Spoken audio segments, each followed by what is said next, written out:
12 वर्षसम्मको यत्रो लामो यात्रा कसरी बित्यो थाहै भएन। हेलो एन्ड नमस्ते everyone, this is day 4 me as a taekwondo instructor. आजको भ्लग स्टार्ट गरौँ है त।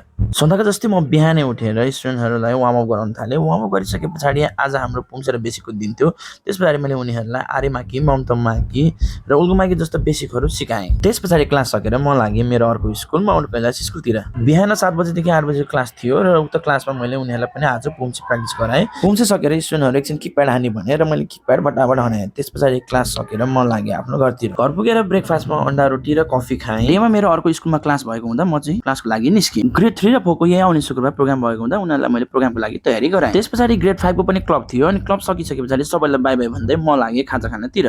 खाजामा मैले खाएँ भेज स्यान्डविच र टी। मुस्ताङ आलु र भेज स्यान्डविच एकैचोटि खानु हुन्छ हाम्रो फुर्सद कोच। रारा सुप एकदम मुस्कानका साथ खाँदै हुन्छ हाम्रो बास्को कोच। अनि त्यस पछाडि बाई बाई भन्दै म चाहिँ लागेँ आफ्नो घरतिर। 5:30 to 6:30 को स्टुडेन्टहरूलाई मैले ट्रेनिङ दिनुपर्ने थियो र आज उनीहरूको बेसिक र स्ट्यान्सको ट्रेनिङ थियो। त्यस पछाडि मजाले ट्रेनिङ गरिसके पछाडि उनीहरूलाई मजाले स्ट्रेचिङ गरी कुल डाउन गराएर पठाइदिएँ। धेरै नै थाकिसके पछाडि म आफ्नो डिनर गरेर सुतिहालेँ र सबैलाई गुड नाइट भन्दै see you in next blog.